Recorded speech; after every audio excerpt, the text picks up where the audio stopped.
Number 6, Johannes Gomez Basmales. Number 7, Evangelos Arampatsis. Number 9, Anakiotis Nikolaitis. Number 10, Christodomos Vilonas. Number 11, Karalampos Malios. Number 12, Nikolaos Loisos. Number 15, Adam Papadopoulos. Number 16, Petros Poukouvinas. Number 22, Viron Papadopoulos. Number 23, Spiridon Sherve. Number 24, Petros Kandilas. Number 28, Anastasios Papadionisou. Number 33, Andreas Arapakopoulos. And number 38, Evstadios Sampoulis. And on the bench for Greece are Georgios Vassiliadis, Nikolaos Grammatikos, and Paulos Kalavasis. With one pen. Number 1, Lars Blak Larsen. Nummer 2, Helge Hednarsson Høyda. Nummer 7, Trøttur Kravisten. Nummer 4, Rune Johansen. Nummer 5, Hjalte Jakobsen. Nummer 6, Niklas Kjellvik. Nummer 7, Andreas Eriksen. Nummer 9, Allan Norberg. Nummer 10, Kjerstan Johansen. Nummer 11, Hans-Eli Sigurbjørnsson.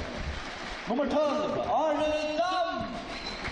Nummer 14, Boje Gård Davidsen. Nummer 15, Tony Hammer Veje. Nummer 16, Niklas Simonsen. Nummer 16, Julian Olsen. Og nummer 18, Røkur Erkalui Nilsen. Og venner for Karl Nilsen, Birgit Hansen, Jakob Donus og Banka Bendix Lausen. And the referees, they are from Latvia, they are Vatims Jaskins and Edward Sapko. And the EHF delegate, he's from Finland, his name is Kurt Roger Sjölund. And now, will you please rise for playing of the national anthem of Greece.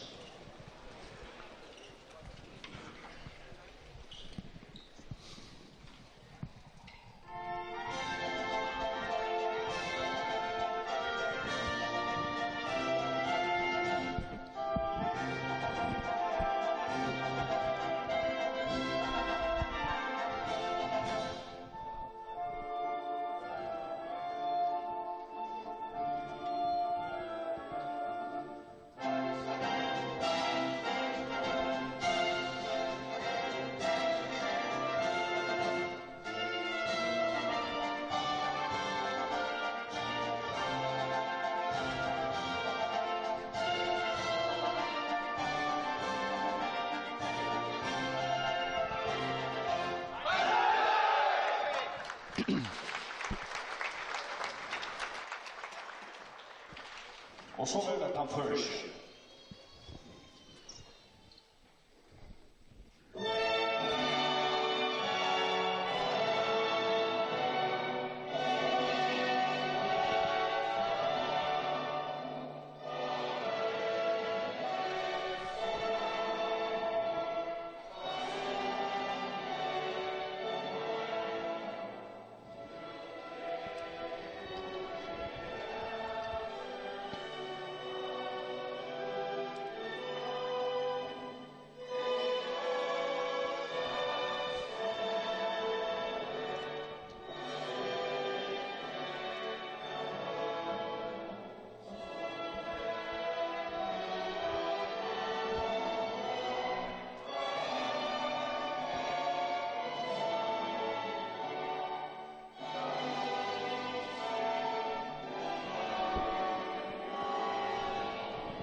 Ja, så för det att börja om man har löte och rättliga tar för uppgåva och det så får stå i kräv i väl en 5 seger och Grekaland.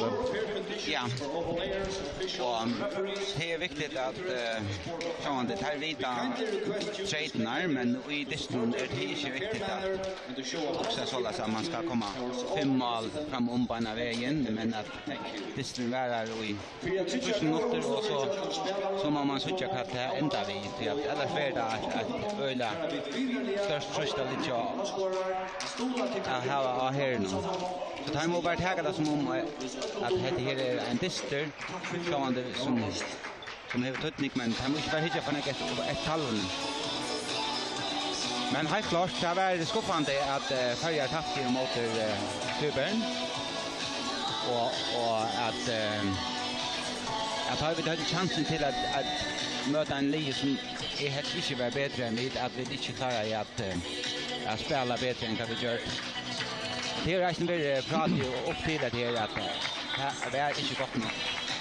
Nej, det har alltid de flesta är samt om och som jag har nämnt här är att är framvis kanske nog så nytt att jag spelar och när så det jag spelar alltså det är outgående landslistor spännande landslistor att men det så det kan gå upp från som Orange landslistor så vi är att här kommer den nästa tryckare level som det är lötna men kanske att syndra rutiner manglar ut i det nu.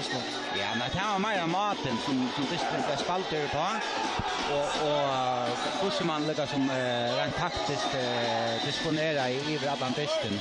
Och här det är för att inte räkta det är 100% som man ska göra. Så är sneddistribution ett helt annat utgångsläge. Ja, så att vi var en final som börjar vid 0-0 men ja. Så det här var det glömmes nu börjar Jatt in i det. Och han var slett ju, han körde broadcast. Han sa ju det nej. Ja, vi såg han bara i en broadcast så ja. Ja, och spalade en förra part att distan vi bäj Julian och Trond Kraxten in i isen och men det han nu färra fokus är på den här distan här och det är viktigt att man börjar väl. Och vi börjar ästen med en halvt år Malmö i det. Niklas Simonsen ser ut att börja. Ja. Det är alltid att den här mängden och kanske nu ska det inte vara den klockan på det. Men att man har något kort att spela och i det som inte blir spelat ut rutja där innan så att det inte känner Niklas och kanske inte det ska inte kunna se. Nej, men det är en månad överse att för en början av uppställning så är det Allan Norberg och Julian Olsen från början. Det är väl överse en lie som börjar emot Kypros och så han det som du nämnde så är Hjaltemar Jakobsen Amine som playmaker här och här är det så Niklas och en Broadchatman. Ja, vi ser här Grickar är väl större och väl tyngre än Berg Togoda och Edvard. Så här är något ting som vi kunde så vi klarar att vinna varje part där man kallar det kontraspel. Efter då Niklas Färjatnen och efter vi har teachen och så för vi ett gott kort till nummer 9 och till Nikolaitis.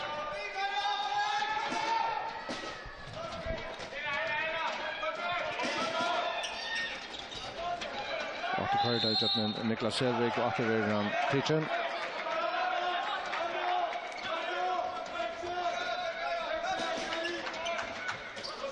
Så skjuter vi och han sitter nummer 1 Hans Eli Sigurbjörnsson lektor Färjar Alta 1-0. Så kommer Hans Eli Sigurbjörnsson. Och så avvärskelse för ska vägen för att klara sig. Ja, tänker hon väl. Tänker handa botten. Så kommer vi från steg. Kommer steg. Så är det Grikkar med som kommer av oss. Nej, det är möjligt kontrafasen. Hvis vi skuntar kom.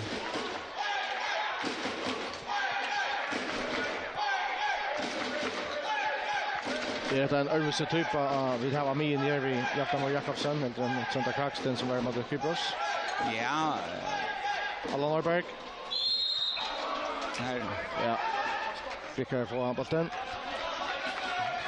Ja, det är en analys ganska är Trondheim Maria Jöknebrots sålas man-till-man-spelare och Julian är en öliga klok för handbollsspelare och han också redan när kommer sätta spel ut.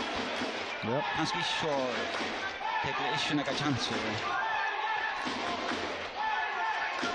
Men det är viktigt att spela blir skipa bättre.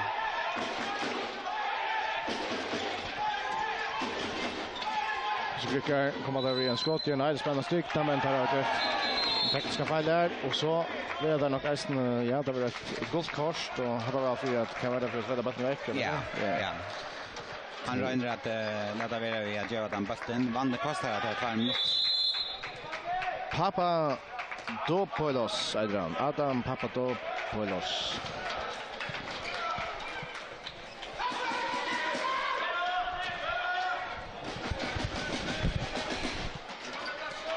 Förjar av 1-0, vi har spalt i 30 minutter, Niklas Sellenbridge Chapman, skorar 2-0 til Förjar fra Løgbergan. Så står 2-0 til Förjar, matchscorer nummer 6, Niklas Sellenbridge. Ja, och bara backarna kommer igång. Ja, första mål. Hans Eli Sigurdsson och nu Niklas Selvik har skorat första målen. Så ska vi stanna för här. Det gör vi.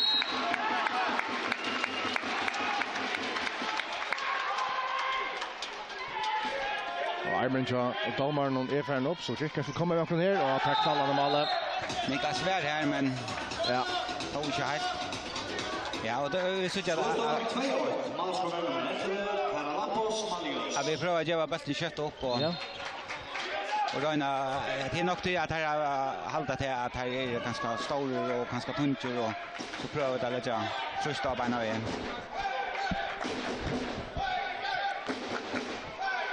Så lite till Jafta, till Niklas, till Jafta. Selig. Så brukar domaren och här är Sandra Pallat i nya strykene men så tar jag läge.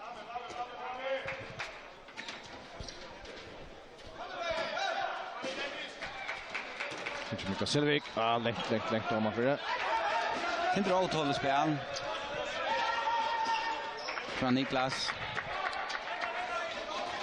Men det sägs nu som han finns på om att han ska höcka till Danny chansen. Ja.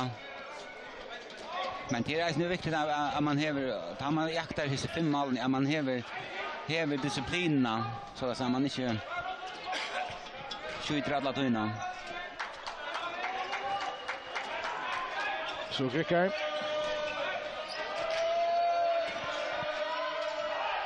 Nu är det någon fram.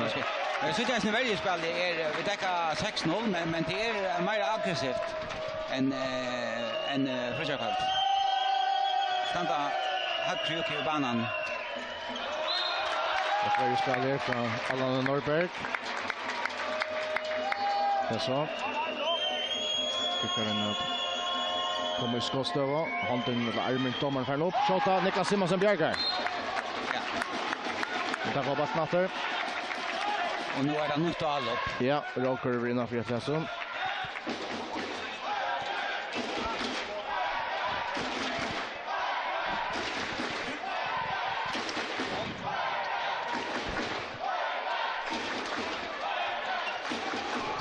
Malios. Lides. Och Atte Bjergar, Niklas Simonsson. Ja, det går till Niklas och han vill tvinga dig till att köra utifrån och köra ner i målet och här är Niklas.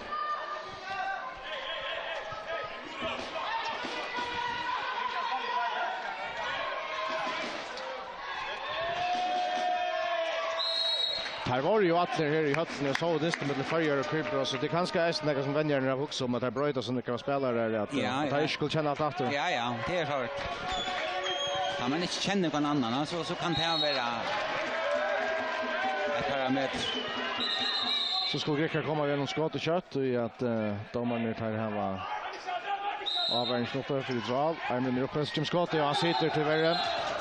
Och det är Kära Lampos Malios nummer 1 och Janar till 2-2. Ett knappt skott och uppgjord i över parten av malen. Lampos Malios.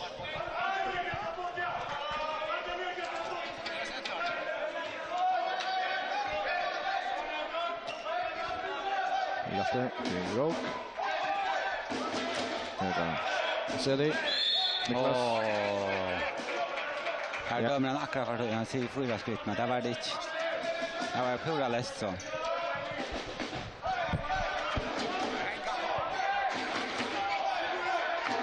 Så Niklas. Seli. Skjuter. Aj, ja, förståndsna och pom. Shane Hall mot färden 2-2.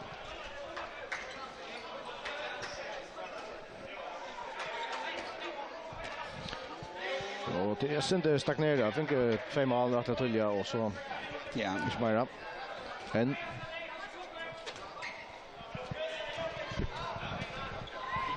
Men det är det att den är vara och just nu och har skapat det är närlagt i vägparten. Så kommer där från vänster nu. Och Leicester sig 8 för först för Desnon. 3-2 till Grekland.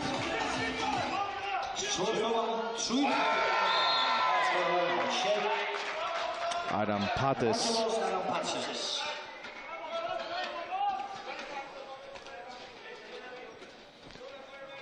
Nu ska vi gärna komma vi igenom att Sverige en goal att sedan först ska ni skora ett mål. Ludvig klarar sig 8-2-0 mot 3-2 till Grekland.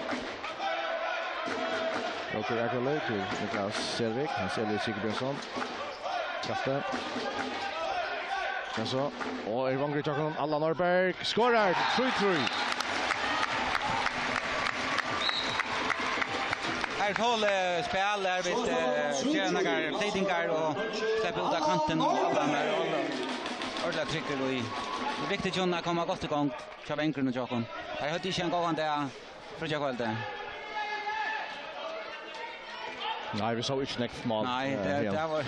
Det var näka, kanske ett. Det var öliga. Det var alltid ett av nästan touch. Ja.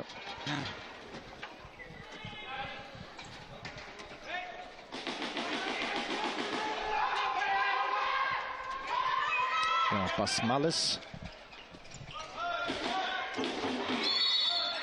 Ja, det var gott. Ja, och jag vet att vi kommer kontra Allan Norberg, han är frier. Och skorar till 4-3.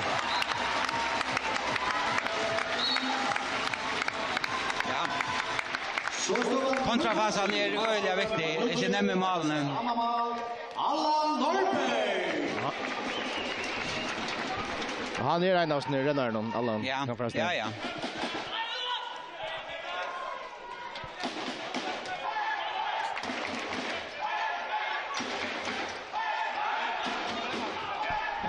Ja, han har jag vidast nu.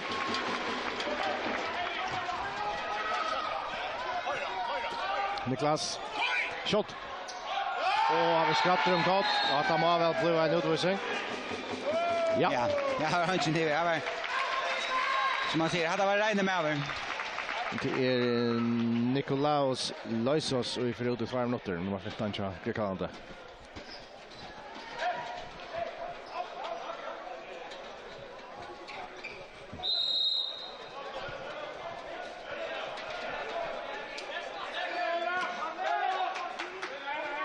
Så det är Jafta, Niklas. Hasberg press igen. Ja. Och får vi här, Allan. Och så.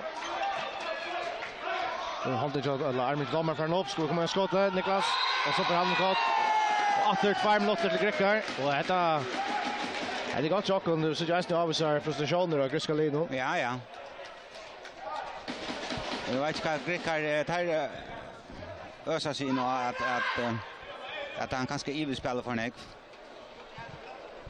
Men här så jag vet inte hur så viktigt det är att vi håller press. Jag vet inte täcka sig halva chansen eller att här som är kanske på 40%. Jag vet ha tål till att spela vidare till den öppnlösa chansen igen.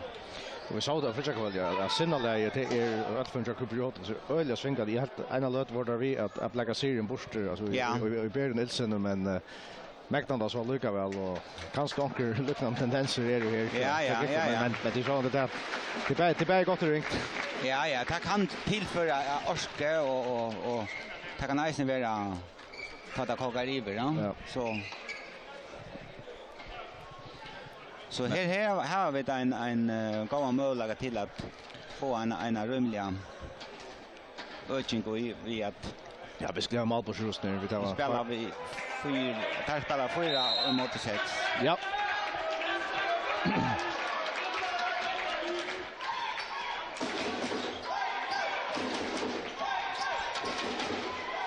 Aj. Men här är det av dig nu Matora. Ja. Att det inte blir för negg bäst lite där. Så kommer vi donga med. Och här plats till Allan Norberg. Aj. Vi skulle ha val nu. Ja, han får rätt du närmaste hatten någon och här luckar mamma totalt. Han läser han ja. Och Rickard tackar Malvägen ut. Här var så 5 utspelare mot akkurat 6.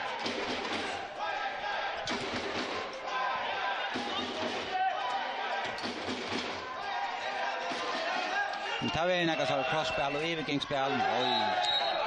Här var en kanon som han sände. Sen Chelsea stava så vi det två fler vattnar vi tar som det jauna. Ja, och vi leder Eisner här tar vi en övergång.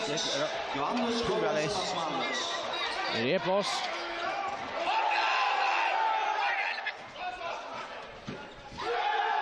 Nej. Det är han. En giltig möjlighet till Jakob här, men vi får spel. Nu skulle Eisen Torra sända raketterna och mitt för alltid har vi chansen att köra bara vidare och så spelar vi bara ut till vänken här. Ja. Vi må Torra ta chansen mitt för Eisen. Men det är svårt så en. Nej, det är 15. Så bara vi tappar så här. Vi det är under 18-0 och Ja, det har varit två fler vattnar, men nu är vi så en fler, men vi har inte finns några beslut tyvärr. Första målet. Armin så damer den sen upp nu. Ska fämte här. Niklas Bjergar. Flott. Kvarstad Freemauer. Julian skorar till 5-4 till Föjar Julian Olsen.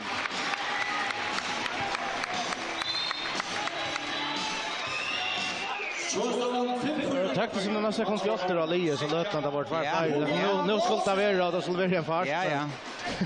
Det är att han heter att ta chansen. Så jag vill mansvärja här uppe i Mine Julian ständigt från nummer 11. Ja, det är nog till jag har. Kära Lampos Malios. Vi kör vi att skifta väg alla upp. Julian inte kom ut.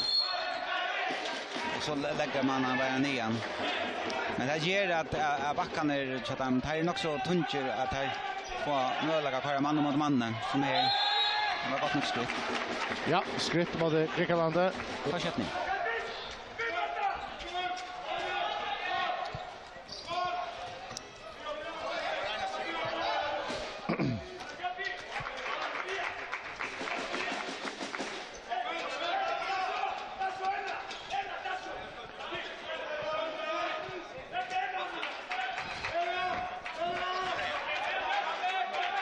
Rickard fram fram och det är nog Eisen till att jag finns skifta ut.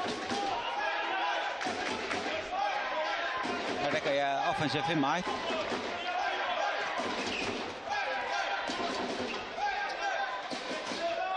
Vi kommer en skott här. Armin Jadamar ner uppe. Come on. All right. Då Bjerka av Martal. Vad ska han stäcka? Nikolaus Leisos.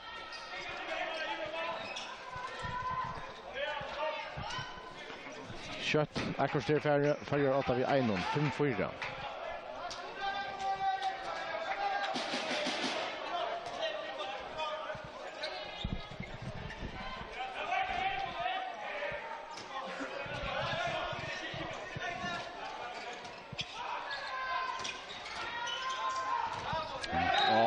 av strykespelaren från Grekalandet.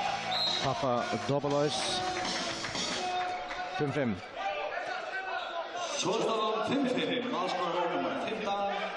Nej, okej. Där har lagt sig fram i en offensiva väg. Så är det här också lite på lastet till. Ja, det är tillvida väl för dem och Grekland, ja. Det är några vi har fått ivringsspel att sitta och lägga trust då.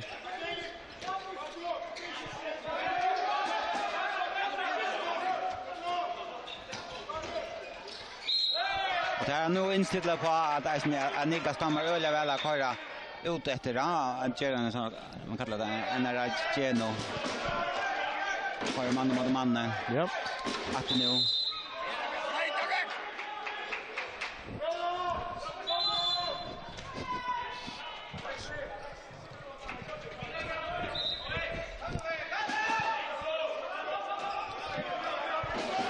Azeli. Och för bryter chatten själva då. Nej, andra öppen. Tre chanser är det som lite ja, smita bort där. Det är bara jävligt irriterande. Har vi här ser chansen här. Ja, och Färd att tälja upp från första kvarten så har vi ett så ja. Skulle det gå bränta möjligheter och visst att det är centimeter som är månaden men alltså det var Iris som spelar där och det men så ska chans inte att jag hade igen till att det är inte några större färre.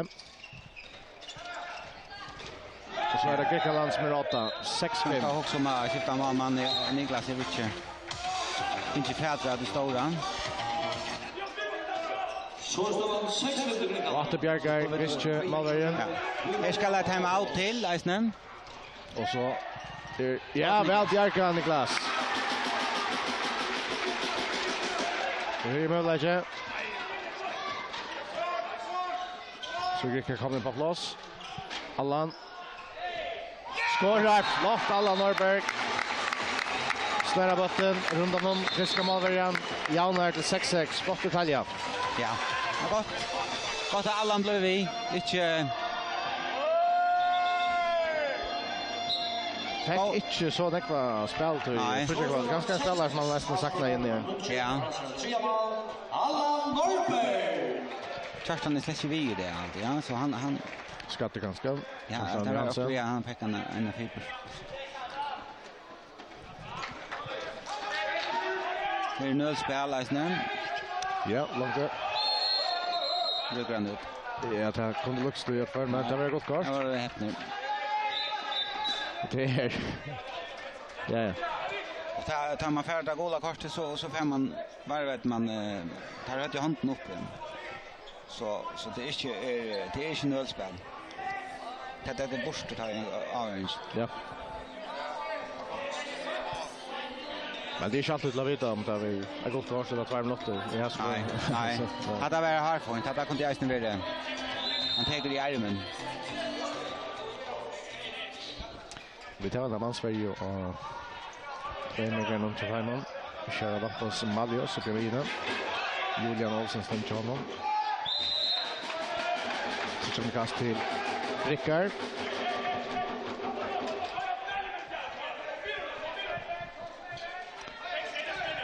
Och John Farner, Jan lägger 6-6. Jag kan Niklas efter. Där blir Erdinger ja, så han ska vi ha hit nu. Ja. Här vill må vi hoppa. Och så är det alltså det här transition till att Sindra och Röding går in. Här är öden några utskiftningar. Aj, så slåsar vi. Det är fullkomligt hopplöst att stanna fyra mans utanför Ungen.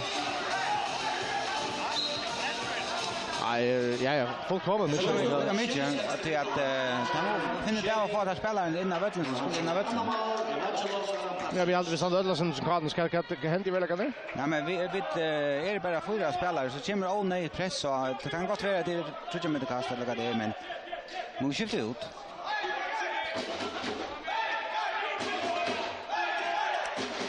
Att OJ Small till Rickard här som nu är 8-6.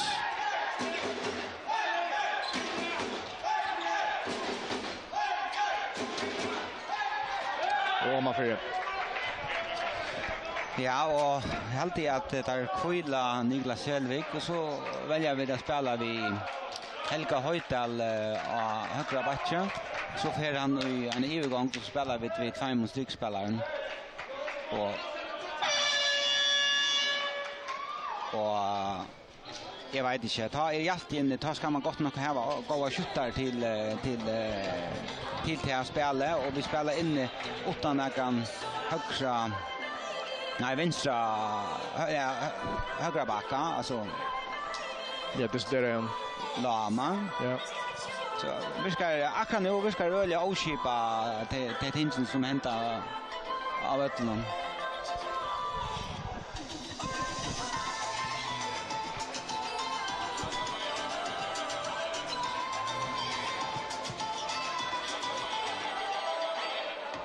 Men att det är som jag saknar jag synder ta manglar synder av spirit ta manglar synder av det är vi är för ska allanslige chamon vi skulle saft så som bergas för kontan ena stabalt och i varje passion tas skulle vara tacklingar som sia spärr tre beina vi alltså det är för friligt att det visst inte tandlöst.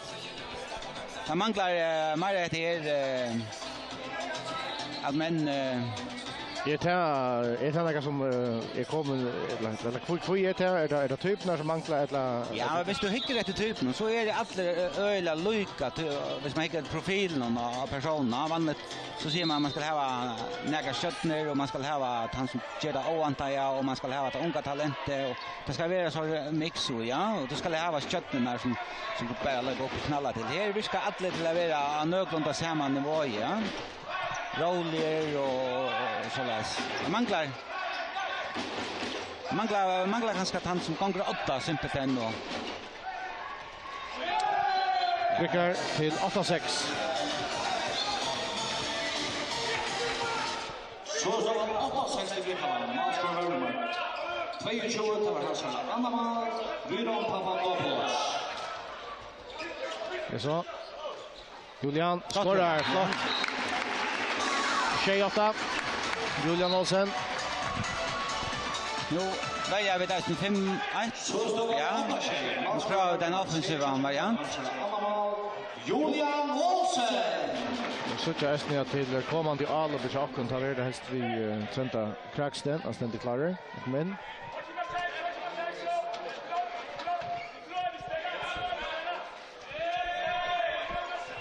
Nu mycket minuter efter av för alla Rycker 8 vid Einon 8-6.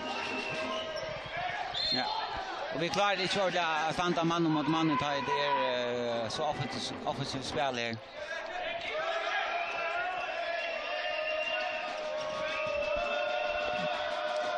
Så är man ju domaren för nu.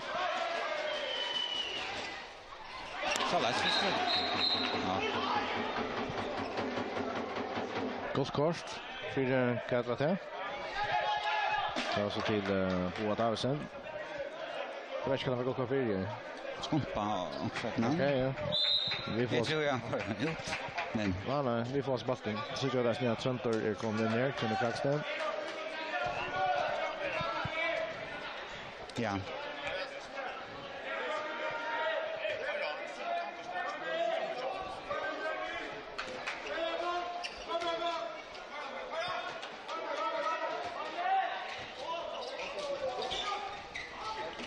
Allan. Aj, fixar skott i channel.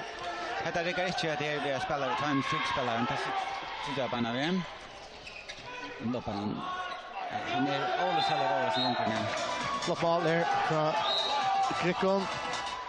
Så står det Lucic, Master Hurman. Tar nu åt av ett 5 mål och Lucic.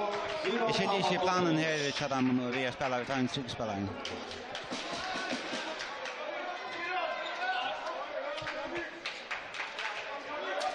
Ja, Stiberg Helge Høydal och Tony som är farna stycken Tony Veje.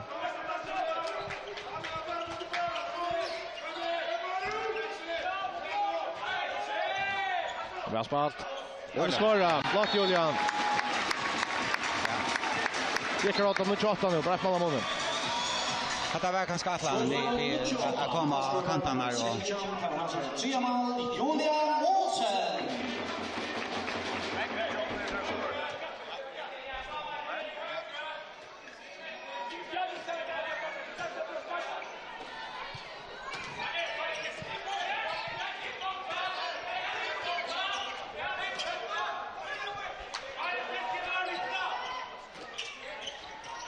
Han fänger vid och så kommer fast där. Allan, han är anvisar. Laffe Schalver, Allan Norberg. Aj! Här var en som kastade sig. Nej, följer jag av vatten. Ja, det är väl giltigt, ja. Väl bjärkar av Malvärden och lösas, men vi idrock nummer inte få mål på. Ja. Men han skjuter bara för tull, ja. Han ska halta en lite.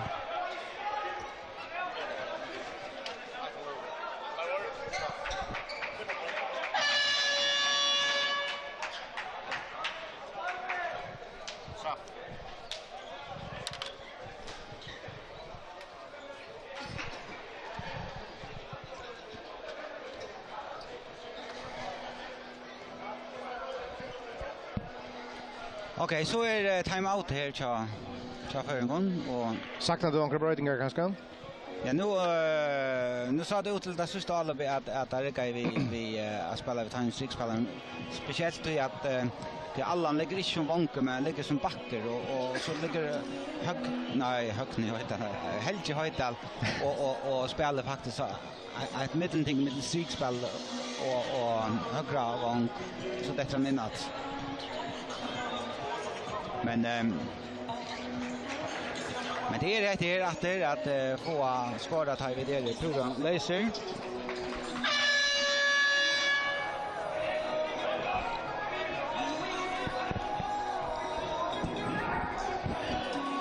Ja. Det är samma så då. Hade vi där förra öppna chanser då. Det är det inte tungt att skulle komma åt tror jag för. Kanske ta Tröntor kommer in i mera färgkämra allspelare och mera man-till-man-spel kommer och så kommer vi spela på nuta synen.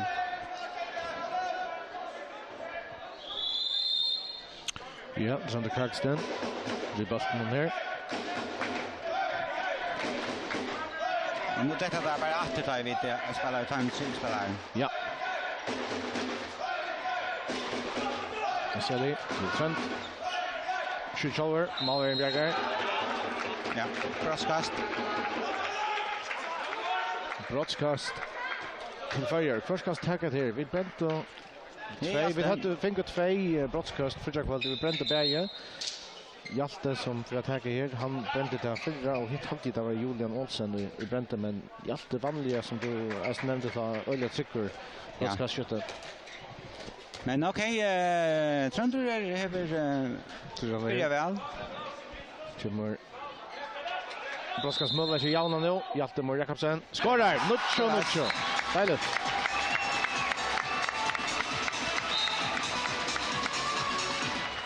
Jag kan säga att det kommer mer flera första allspel. Ja. Hjalte Jakobsen. Och vi håller fram vid att vara offensiver. Tar det öliga viktiga bänken klarar avvisa bänken vid det här övergång som är. Och sitter upp i hatten om. Och tar akkurat det som händer att han ska göra akkurat som han vill.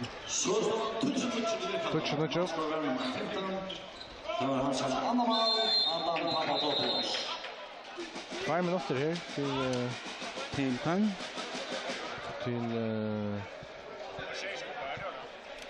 Ja. Tjejer inte times ska. Jag ser det här. Han signalerar för då Mian vi var i Malmö. Ja, nej men det var inte Iron här nere vid Malmö och han hej fingrarna uppe Mian vi var i Alstöv och bojer så att möjligen att bruksla. Men ja vet så. Det var inte mot dig. Nej. Så vi det detalj här och det är 2 minuter. Niklas. Ser det? Julia. Aj. Allfather. Det var en öliga fördömning. Han dömde faktiskt det som han förväntade att söka, men han släppte bara bäst nöjden. Så det blev omgående i Alosal. Han rann omgående i Nöjan.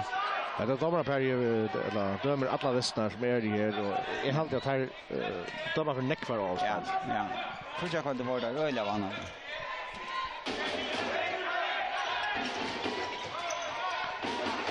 Och Pura Fröjer skorar till 11 och Nutscho till Frikaland. Papa Dobelois. och jag hade jag visst på 3 natter till en 6-0 igen.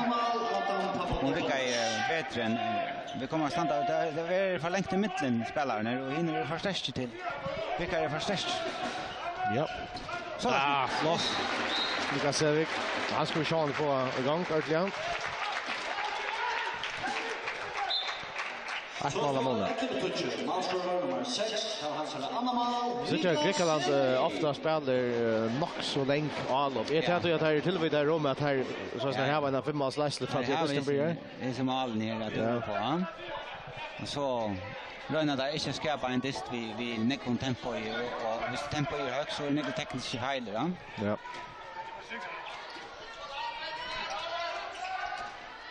Vi klarar inte det.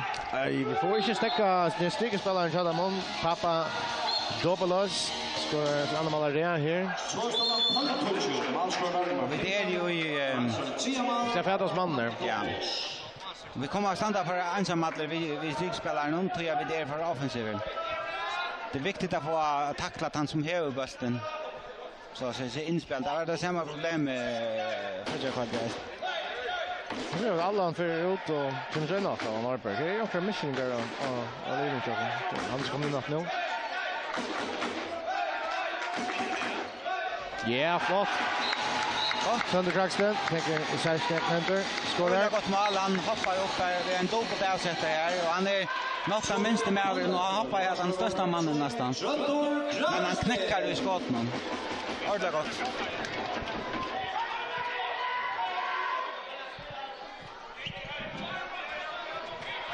Förra håll mot efter. Han får hålla ett klickar 8 vid 1 och 12 11. Så tycker jag att kommer vi här.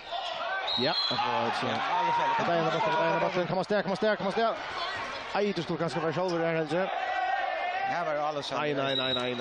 Så färdigt. Oh my god. Här går vi det. Ja, det ganska vitt som Aja. Det ganska vitt som Aja skyltnäs ner. Kan se det så fast. Ja, här skiljer väl. Först stämmer han alltså heller uppe. Ja. Som var öliga Eva Sammer och så renner Roker in och jag nu. Här var en klockeklar alla så. Jag hade en trippla isen i Arden. Så det var snä det Christ Venier alltså inte nökter. Alltså det mycket. Men okej, vi tar ganska språk och lyssna till Jakob. Ja.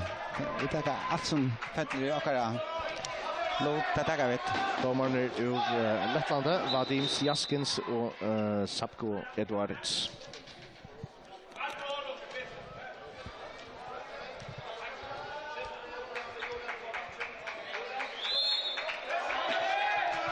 Så Julian Olsen och Hans Eli Sigurdsson på dem. Hans Eli Batchen och Maja Vanchen och Julian och Batchen. Grand Prix ut i högre sjöletne. Allan Marberg gör det. Center för vattnet. Så skryt. Stein för Allan bara leder bussen gänga här och inte lägga några press här så.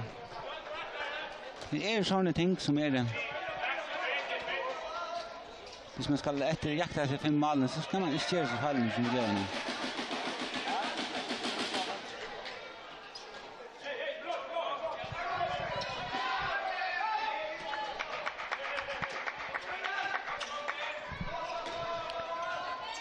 Så det kan I'm not rätt för det hålla igen. Superkast.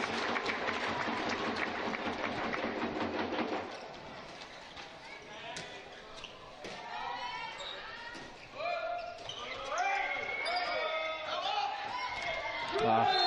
2 mål Släsland. 13-11 till Rickard. Julian. Niklas. Nej, här och Nick Wester gullat. Ja.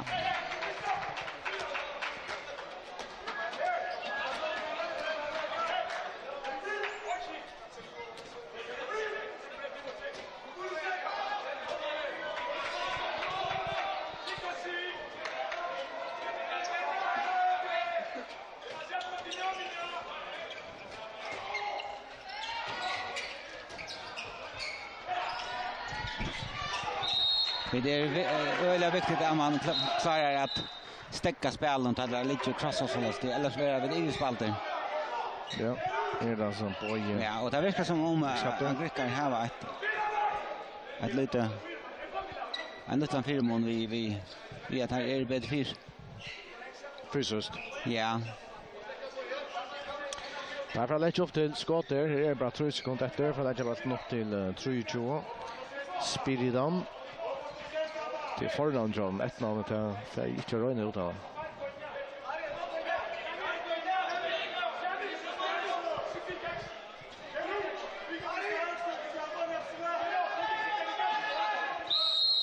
Och kommer det. Och första på 13-1 var till Grekland. Och i halvleis nå, og ångsvekna sitter man sint i som tjenestene som Fridtjof Daniel her, så skjutfullt av støv om de første spillerne, at det var Fridtjof Disten, at han har, at kanskje derfor sier, hvor de hatt, hvor de shit, altså at velger kanskje at det skriver løsten ofte. Ja, her manglar her, ta sista. Så nu, fast det blir 8 nästan när Charles Fonman är klar. Men vi får være atter her om en 20 minutter eller så. Och vi sätter halvleikje och då vollar vi komma att tror jag att det är mellan 2 mål mot Grekland 8-13-11.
Så för sätten håller jag att börja kvället då. Beiline är då kommer in. Lars Blackberg i Malmö. Så det är Julian Olsen, han är vägen. Jattemor Jakobsen, Roger Eklavi, Helge Høydal och jag har alla Norrberg för resten av. Börja inne för förra här och så att man var tränare. Det ser ut som Andreas kommer in. Ja. Andreas Eriksson. Det är ganska fel på Frösbein och vi kör in här till det snart. Nej. Men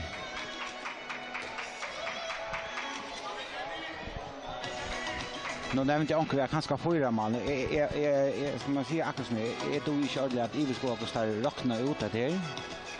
Men onkel snackar om att 4 man var kanske okej. Ja, så här vunnit vi tjej Malon mot Kypros där. Ja, och vi tappade vi en och så här är det 8 mån. Iron Destin börjar så skulle vi vunnit vi 4 så skulle det vara lika. Så vet inte hur Malon stöker. Så vet inte hur det hotell att han var till. Nej. Lägga mycket vi det att han för vi 2 mån här så där ska vi till att få Arna Frisk. Ja.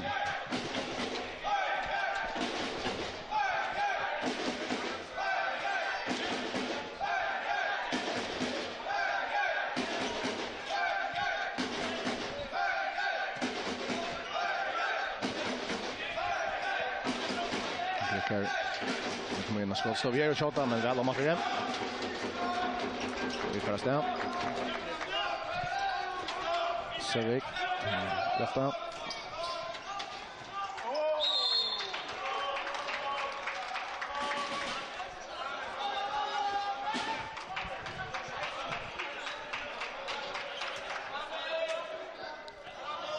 Vi spurte där i handbollssamband med Niklas Selvik och så där till han var vi och tar sett igen om Danner tapping i Johanna Plex så vi tog Niklas. Ja, jag tar förhandla ja. Vi skjuter han så men Christian var ju en bjärgar. Så är det flera som har pratat om det. Kui manglar häsen och kui manglar.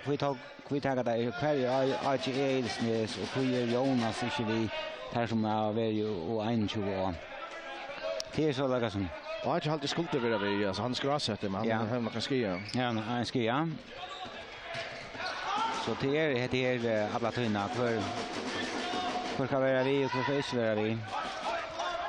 Och det är kanske som att det var helt i att och här är Roger skorar. Kolla, kontrafasen. Halvtratan. Ja, det är kanske som att det var också att de måste ha all neck för unga spelare. Ja. Där ser man nästan men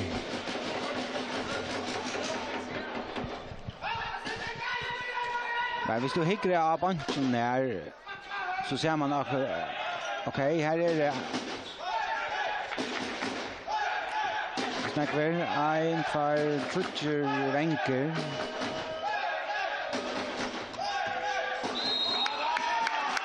Vad för spel?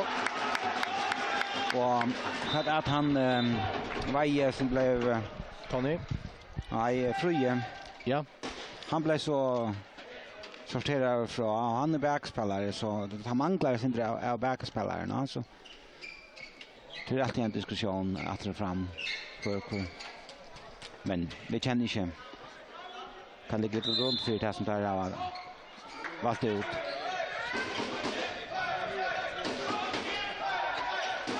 Vi fänger den bollen kommer så där. Spel. Ja, alltid han böler av bollen och har varit två som var Fröjer.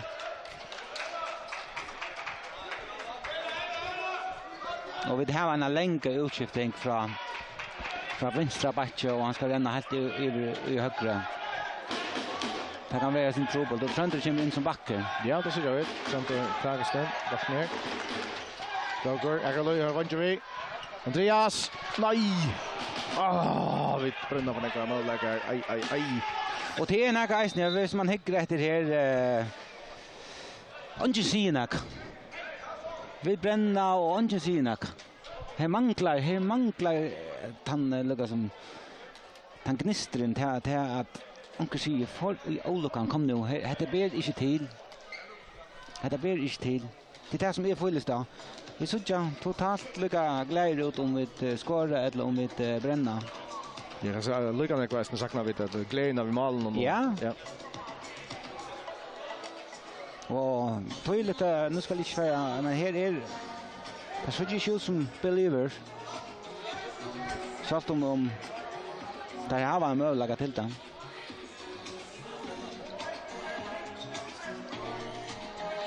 Det är så alltså en skaje till nummer 2. Jag vet inte om det finns en näsablå eller en blå näsablå nummer 2. Milonas. Christodoulos Milonas. Det är nog ju domaren av det.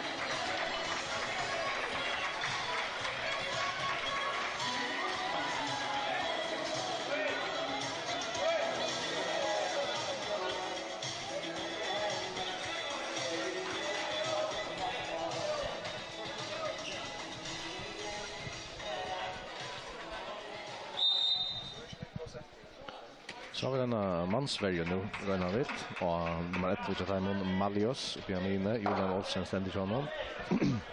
Ja. Det var läge man röjner. Ja, man prövar. Det som hände ju kaffat här, vi var i... Ja, det är akkurat det här som händer. Och det är att vi kommer att stanna för ensam att vi strykspelaren och att vi inte klarar att packa strykspelaren ordentligt. Det är vansen nu i sådana här spelen här. Ja, det är en ton av vi spelare, Papadopoulos, skorar mycket mål i 4 läge. Det tar smida bössen väck. Och här sås det. Andreas! Ja, Andreas. 13, flott. Och det som vi nämnde ju, börjar vi att kontrafasen är rörliga tuttningar. Andreas Rickard har sitt målman här, ja.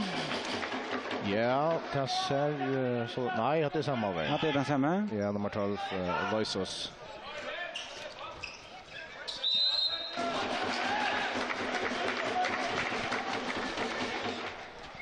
Ja, och mansvärjan är nu så att hade den tonaliga spelaren till dem. Och det är något som vi klarar att få att syndra av. Att slå att här alla spel på. Och Välbjörga, Roger från Fädras bakom. Vi blir vi där i evigt. Ja. Vad så Roger? Aj.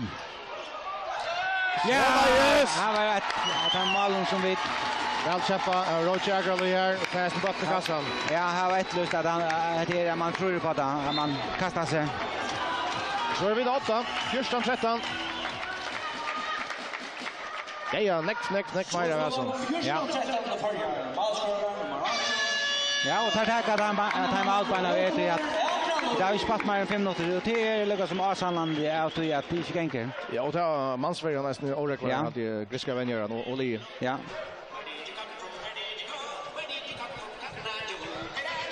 Och vi där och har gjort trutcha tekniska fel uppslag som vi där tänka.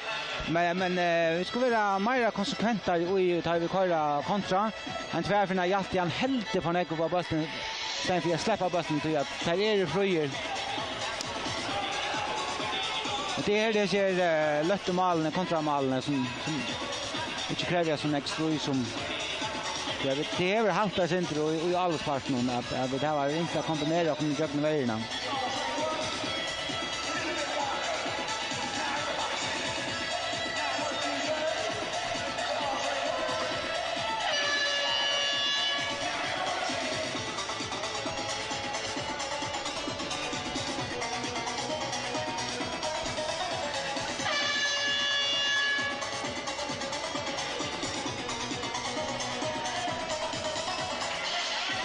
Ja, och här efter en runda Gaila där upp. Så att han ansvarar det. Ja, det är nog starka spelare så att han måste vi ta till ut där. Ja. Malios nummer 1. Jag måste till en bra från Amerika. Och här kör alla tunna via Vanknes ner nummer 22. Han är också shoutra foten och tycker han går man mot man. Men det blir jatten ner men väl vart för jag har höjda.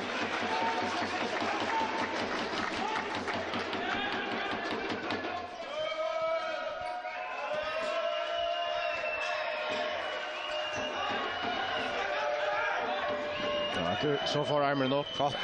Gott hade spalt någon. Ja, jag nackar utanför det. Men det är tydligt att här var ringt vi instilla sig. Här är alla svalor, ja. Ja, Thomas där. Kom spel. Startväck. Hjalte. Kunde ganska skott i själva där. Hej plats. Hjalte för ja, här är Möller. Ja, han kunde vara själv. Han kunde även spalt ut av vanchen. Men vill spela in mot minen. Men får inte vi varva bollen och vi får byggt upp här. Det är några vi att köra övergångsspel.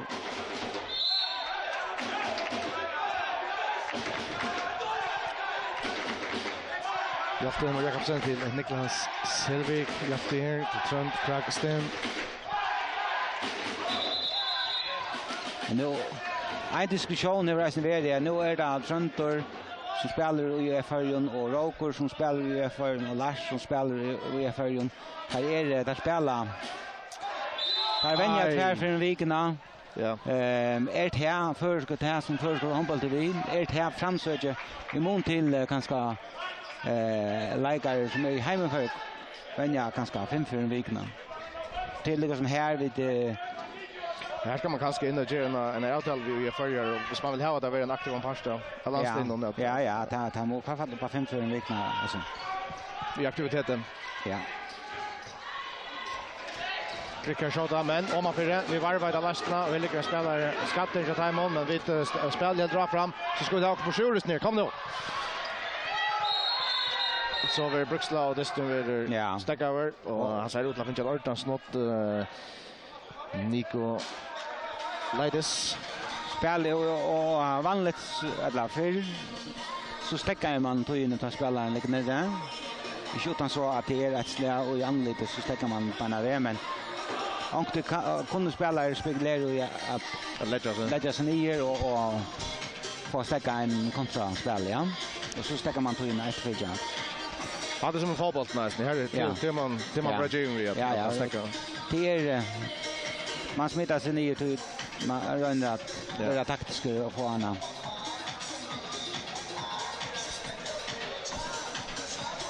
Men inte för tandläst alltså är för lite trust då är vad fall mittfältet och vänstra backen och vi skulle vara mer konsekventa och i kontrafasen till det här som vi kunde utfordra där ordentligt.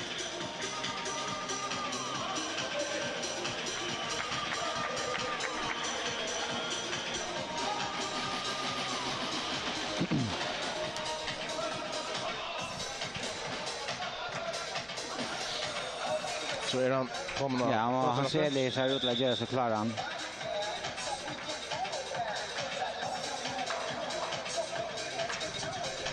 Ja, han kommer in.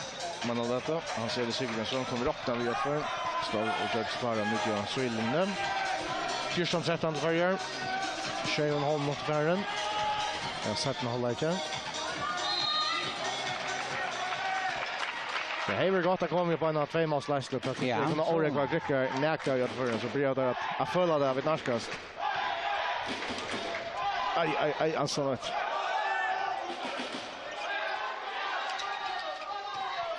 Afton skjuter vi blockerar. Jag ska ta sig den kontrast där men tar Gerard och sent det här var en pura fria man. Han var färdig nästan 22 så men inte grund det är en 6 här ner där mest runt spelaren så där han är spanjol men här är en Atlant. Ja, halv Grische och halv spanjol. 6 här en Basmales Gomez.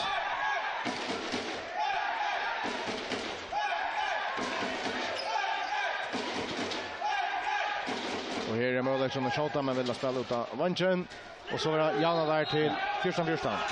Och Vanchen gör dem är öliga gåvor nummer 3 så.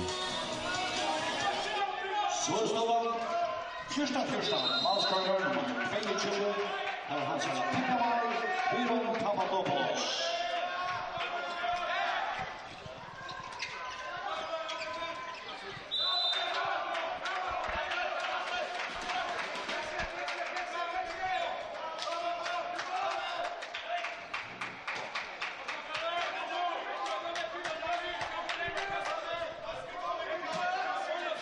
Så han ser det kommer in, Sigurdsson. Sønder skjuter, Malveren Bjergar. Vi får bollen. Ja, nej, her ikke noen struktur i spillen så kom det for til vildere litt. Vi får ikke ordentlig løst allsparten då. Det er ikke vi rønner ferdig inn i mye nå.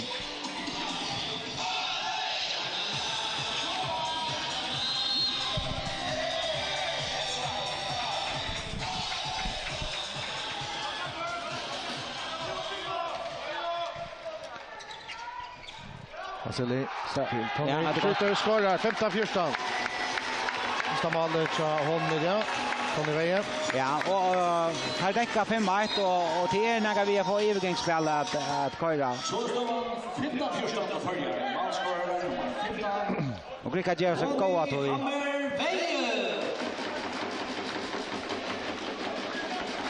Det är ju mest som är stöden halt upp att det snart. Här vill jag klocka med Genka så lukar från första bruksligarna. Och här är det så här misstag. Låt oss nu en resa där här. Kom sätta där, kom sätta där. Niklas. Ser det. Brinner Brothers läsa men till en avspel. Han sa efter att det skulle utförstöra. Ja, det var alltså tyvärr. Släpper det här var inte brukt för det. Släpper inte spalt nu. Nej, absolut inte.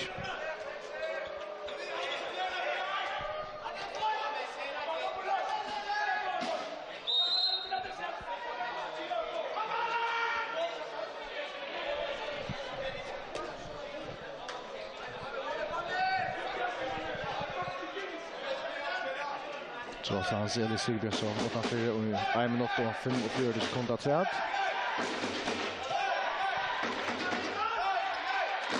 Det är möjligt att jauna nu. Och det missar bollen eller kvart. Nej, det får fram att det vankren chat där men hesa för Roma för. Annars blir Ölja trycker här till men här har mist bollen Ölja ofta i sättna läge. Ja, och vi kanske saknar att vi får mer på sjur in än annars så att det här har slås inte alltid Grika. Kanske är nervös nu för jag kommer. Ja, det distribuerar sig det bara inte vet inte men det är just några tekniska vittler för det. Nej, sättna läge. Ja.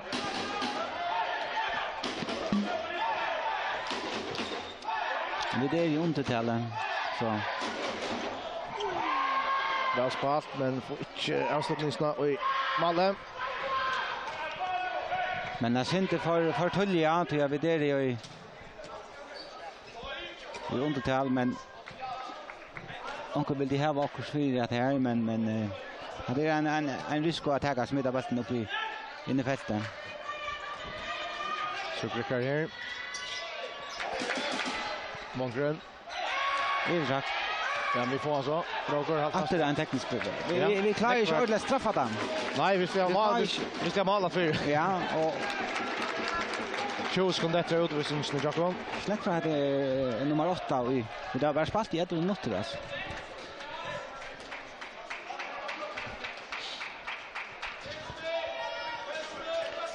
Ja, hela resulterar i normalen. Och hästen ända någon. Aj, så tar vi det synd nu. Men vi får adrera fullmannar nu för jag löta. 1 sekund efter. Och så är vi till. Han ser lite min.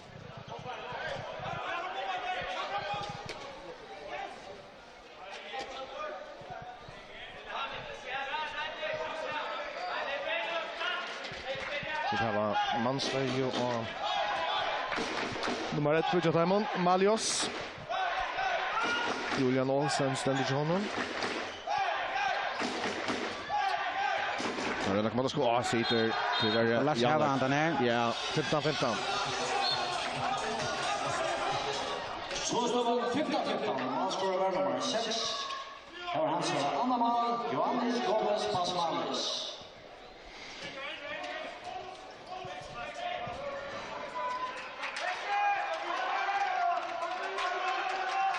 Seli till Trent Braxton till Niklas Sevik. Center.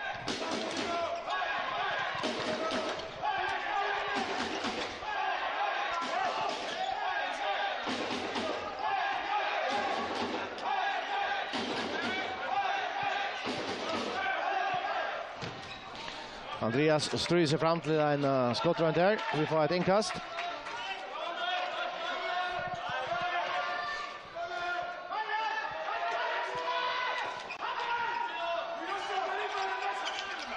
Silly skjuter och skorar till 16-15.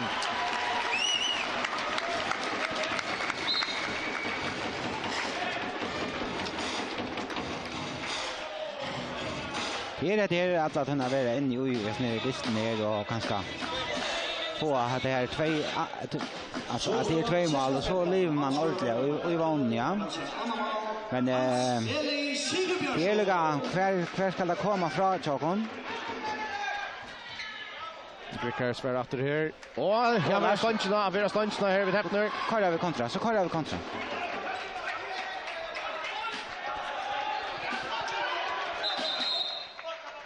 Kan se domaren nu.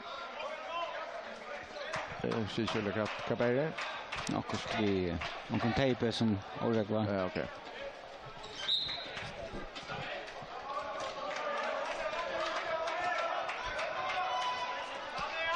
16-15 till Färjestad. Roker kommer in och strikmäter och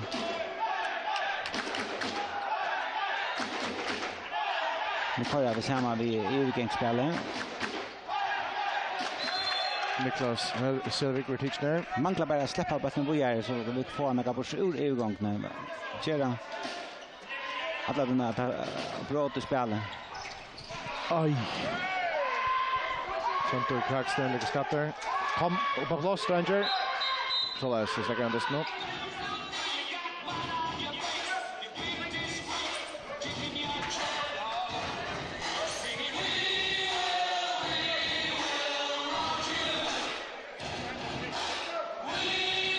Ja. Nu är jag också lugga som utom boxen här i kvart här 15 minuter efter för kan vara att han som kan göra det här oantaja.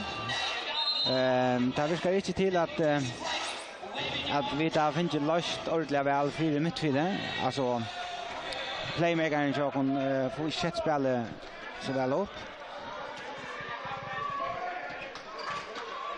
Julian Heves pass mittfältet men ja, Stench nu in 16-16. Nu bröt det vi åtta mittfältet. Fire och styckna. Johannes Jonas Pascales. Gänge för sig.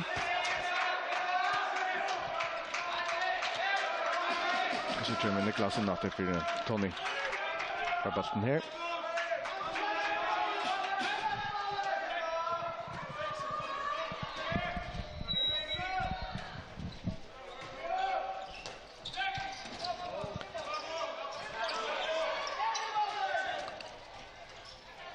Och flott Chattenbro av Hans Eli Strygebjörnsson. Lägger färger att råta 16-16. Och här manglar han in jäntan hon. Han var till gänge kött.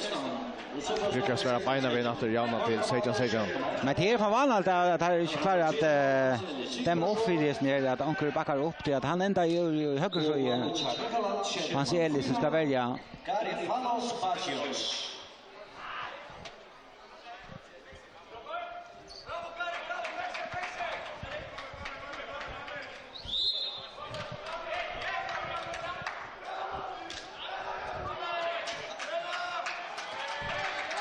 Men vi det till självande till Janlaget Sadrek så.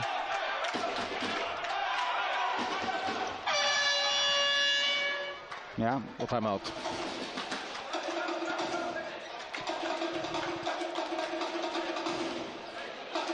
Men det manglar lugga som det sista procenten här.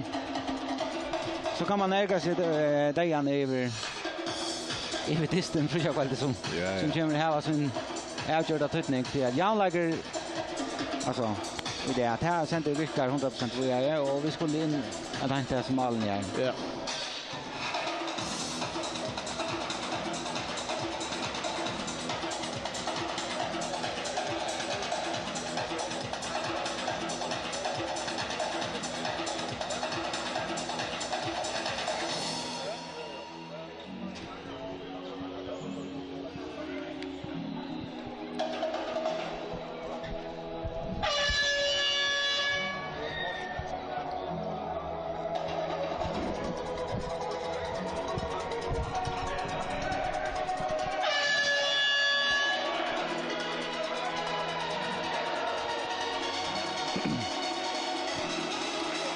så är så det okej, har start 14:30 då nästan 14:30 men på ett annat touchpunkt alltså hvis vi ordentligt välja då så skulle vi satsa.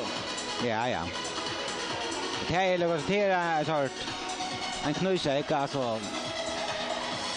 Vill man vinna dysten då vill man göra. Ja. Det där. Att här kunde vi inte spela det. Alltså. Så vill jag helt säga att vi gör allt det som vi kunde. Och tappade vi så snägt men Hjalte må släppa han binder spel i allt för näck. Kvar igång så får han in i motor så blir han tidsen och får inte den 4 månader som vi skulle göra. Selvik här till Hjalte. Så skjuter han. Malvergen Bjergar. Nej. Det är Lucas som trubblar sig jocken. Det är mittfyra. Vi får inte löst och för då.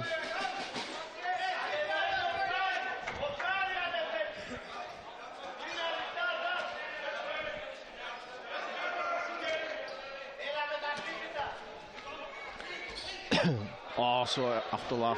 Ja. Det ser ut till att jag vet inte om actually think det var en mission. Bara inte att göra fettiga på ett sån motståndarspelare. Jag vet inte vad det är så eller vad det utanför från vi nu. Och så grickar upp nu i Einon och Chan Seichan.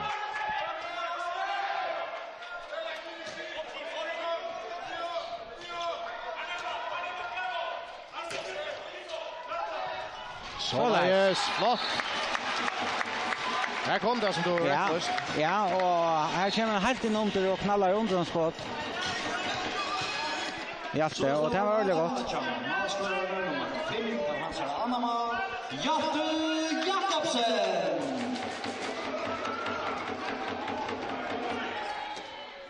Arjan håller mot färren. Och så kommer det ut av Engineer och skåra. Nujan Arjan. Här har haft goda vänker som skårar och vi har haft Amara Tropos i vångspelen Chakon. Ja, här så blir det 8-3 Sampones. Så står det Nujan Arjan till Grekland. Målskorare nummer 38. Efstagios Sampones.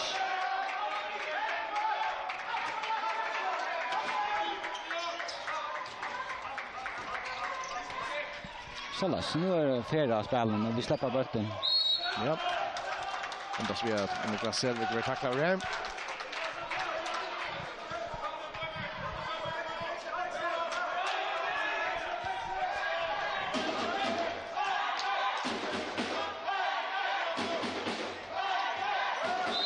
Släpp. Vi färra in på över.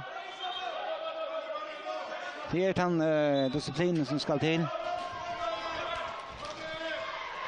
Julian. Så lätt. Skårar flott. Jag ser oantag i skotten här. Så jag har Lucas som finns i trobelägare vi att här finns inställt sig på mansvärderna och malen kommer nu imsa stans från.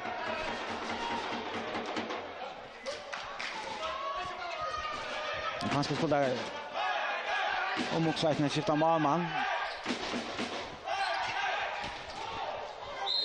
Och brottskast till nummer 4. Kolla pröva att skifta malman. Petros Kandilas och Grickar på brottskast och därför 22 Papadopoulos att lägga. Och Malvergen Chakon vill skifta ut. Aridam kommer in för först för det.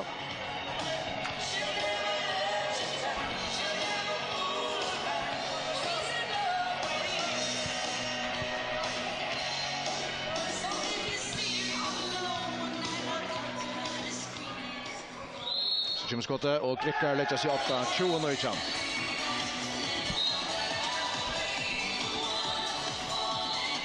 Så står det 20 nu i chans.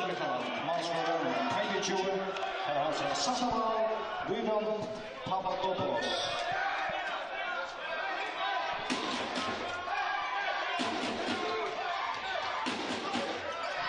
Julian.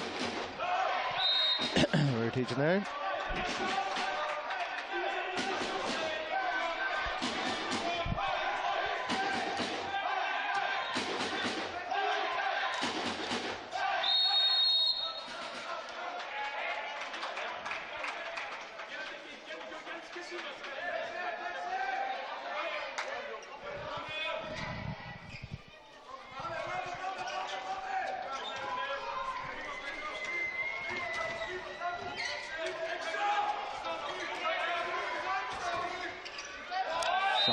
Till det kast förra armen Jean domar någon ner för upp. Skulle komma igång ner. Niklas Selvik. Hjalte, att Niklas och fick spaltat rum till Andreas Eriksen men tyvärr ränner med lagan.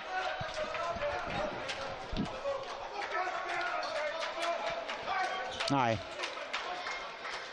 Och här är Via blåa utsätta.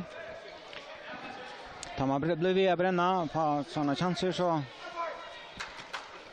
får man inte det som man ska leva. Vi det trakt upp nästan efter. Ta färdas ner. Aj. Ja, det tar där rollen där. Ja, jag tar bara det bort. Skora och nästan kallare än vi alltid gör. Ja.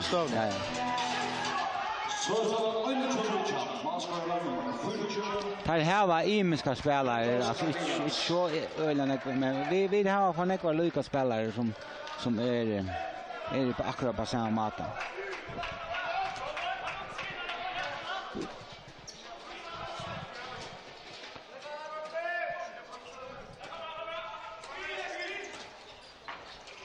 Aj, Michinger.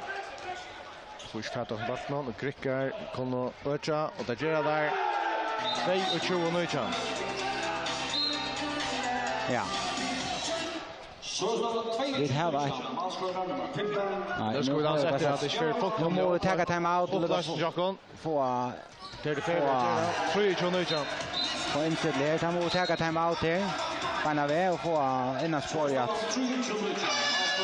att det är på Aimata Olofshallet tror jag att distan är väl jauner alla tyna vita vi 8 här vi 8 men nu lägger vi det mitt sagt bort att det har vi inte klara spela kom vi gör men det har snart en möjlighet att vinna det hade en möjlighet att vinna distan man ser nu det slösar vi där bort. Ja och vi tar då borta det att vi forcera och skjuta upp på chanser som släcker är det här och göra tekniska vittler och bränna av enkeln till eller sånt. Kasper och vi där skiftar Ara in och han är inte väldigt när namnet där någon skott det var en helt inte så där in. Niklas spelar ju okej och Lars är det manglar också när i alla linjerna så kom det är inte bara akkurat en steg det är inte bara högra vånt eller vänstra vånt men det är alla linjerna det här var trubblare. Men man följer liksom som alltså Berg har vi sålt ju fortsatt en och det alltså touch 15% att rätt så spelar för så gör såna kaffe. Det är ju lätt efter men det är ju kört. Det är ju och det ska först och främst komma från spelaren och från vänjaren som lyckas visa och som hitcha att ta gänga plankan ute.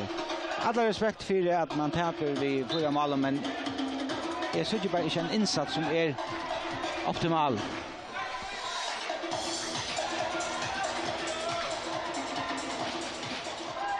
Och så kan vi komma efter spår här.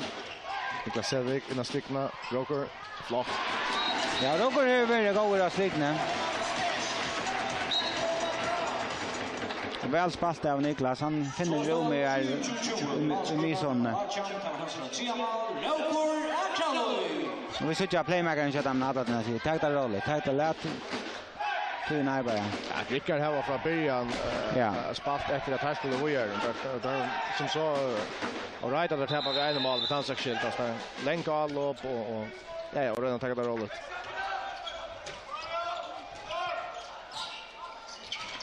Sälj. Och shoulder och ja tacklar var allt och ekvisligt och där var resten en utvisning att 2 minuter. Ja, han var onåtlig för resten ja. Vi hade ja. Han får bara ett man nu.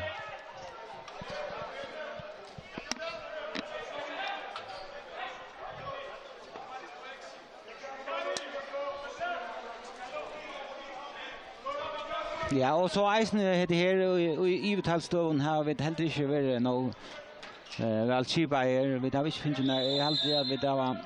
Det var inte där finns några mål. Jo, ett mål i tar var 6 mål för att tappade vi där perioden 1 mål. William Olsson här.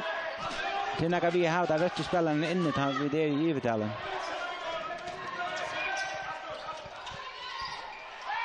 Skorar. Så läs skott. Jatte och Jakobsen.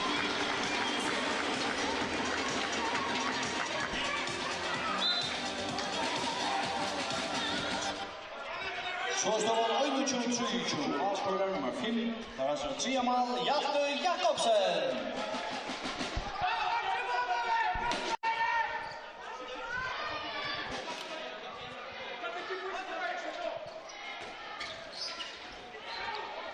Ja, här är Utsala.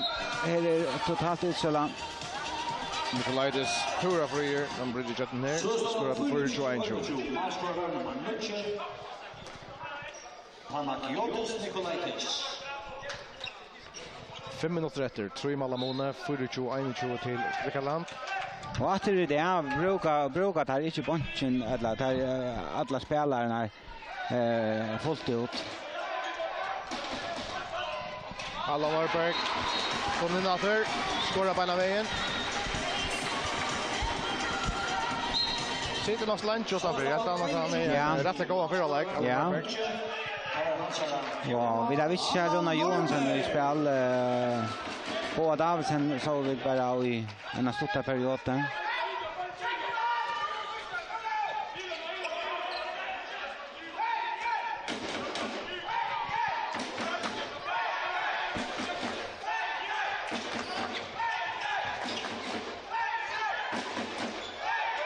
Det var spalt. Det var spalt, ja. En skottet framåt för dem. Så har vi chans till att komma upp på ett mål av månaden hvis vi får mål nu.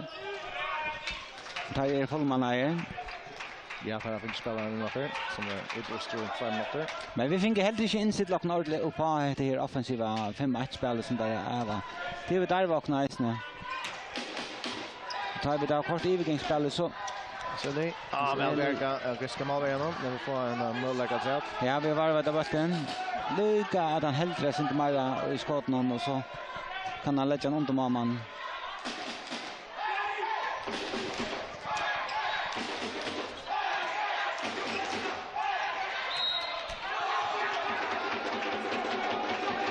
Vi får vart natten. Strömkast.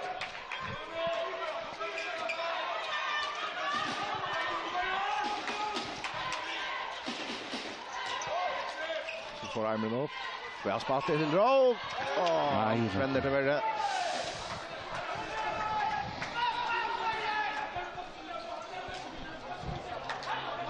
En luddstäcker här med en gulververtuska.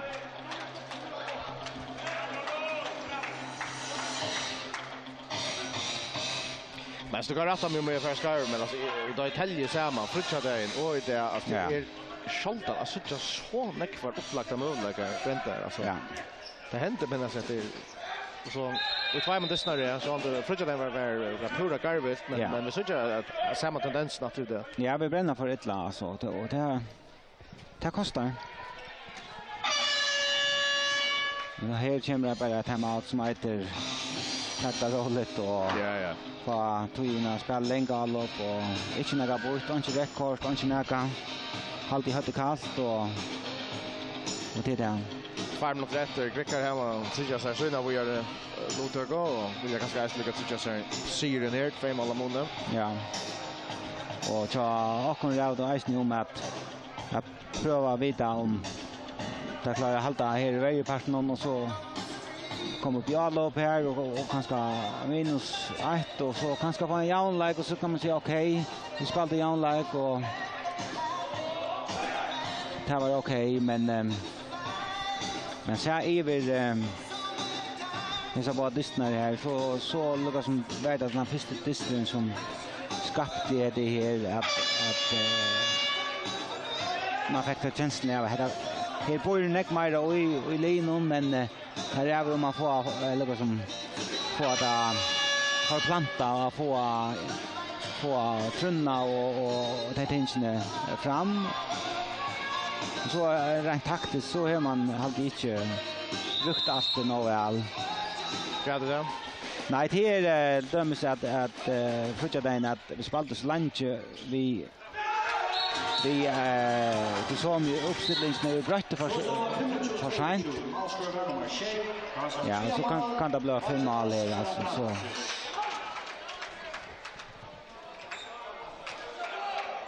Och det var särskilt jag fruktar att det här vi tjej mot 6 att det tog för länge tog jag med kunde brötta. Julian Struis där som bort nu. Och i det förnämmer jag också tulliga att det var inte akkurat han är den som skulle till. Alltså under upphettning man ser den också tulliga under upphettning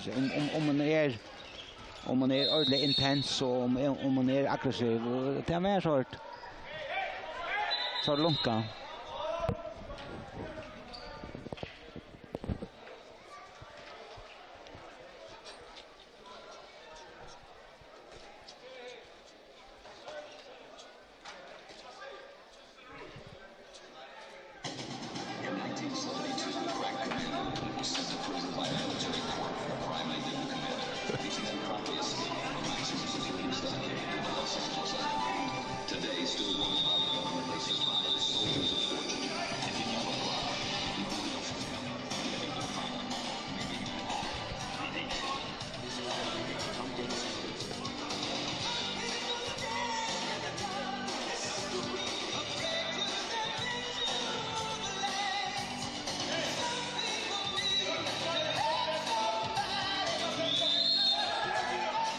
Så för att Narskast sista minuten, 1 minut och 8 sekunder efter.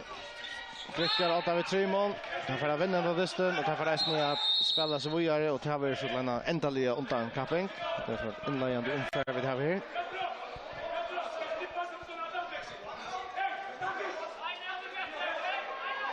Ein Elven rätt så där. Ein Elven rätt ja. Så där skulle jag hålla den. Åh, sitter. Ja. Men la fram.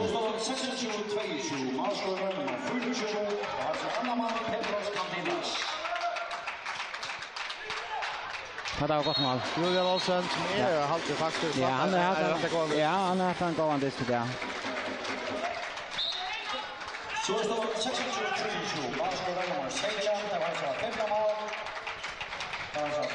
Julian Olsen. Halva minuter efter 26-23 till Kvickaland. Här missar bollen här. Så har vi den möjliga hans Elin. Ja, det var väldigt balans då så går han upp här. Ja, där fiskar fram. 8 sekunder efter. Kvickar fullt här med allt att nu så blir det ut en väldigt offensiva vägar. Det är som så Kura Bastrivs ner dribbling då. Helt höjt av Jimmetland. Det kan så 6 sekunder efter Hans Eli Sigbjørnsson finner Julian. Oj, och så finger vi det sista mål i distan.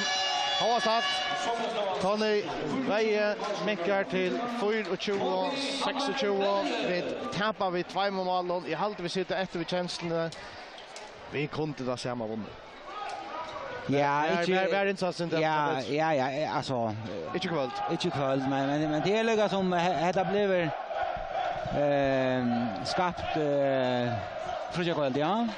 Och skuffelsen där sitter vi spelar någon och man sa angående ut här Iveskott som ska leda till en sån här bäst som det och jag alltid här är inte godkänt. Tar vi snack om det, tar vi spelar för det första landsliga så är det här att här ska vara strussvilje, här ska vara vinnare och hoppborrar och här ska vara ett engagemang oavsett vad det är och för motståndare så är det här som ligger för dig. Så kan man få diskutera om man taktiskt och som man kan insatsen med alltid vara 100%. Och det ska jag känna först idrottarfast till viljen till att vinna. Han ska vara 100%. Det är näka alltså och det är det så att man har ofta men är det kanske är näka vi man manglar en eller två typer in i Salin och som ja, låt oss säga en två problem på ett år. Ja, det var det som jag nämnde sen. Här får några spelare som är lika man ser så satt ångan då i det att och hinda in vi brände så att en säger för Ola kan komma och vad händer här? Alla var bara här och har funnits där och förvärande landslagsvinnaren i fotboll till Danmark, han säger till att han är ofta några balladmarkare i hoppen, så han är öliga tropläggare, ja, men han säger i må ha så är balladmarkare i tror jag fast är tropläggare och jag är som motståndare. Ja. Det är som har X-faktor, det är som gör månen, det är som tar skrället att ständer och att det är inte alltid lika närmare att hantera. Det här var man som väljer då att hantera. Som man kan säga det på samma dag. Så det var skuffelse. Ja, vi tappade vi 2 mål, 26-24 för Grekland. Vi får ha mer om så här distnar i Trutway i andra kväll. Vi får att få det samrådet för resten att eftermäta. Så här på distnar så och är innan det och handball det halt att det går inte så nökt men det är en sån halvtid bra mening i lötnum att det skulle kanske vara vet bättre än det var. Men vi får att tacka för oss här i hallen i Aarhus.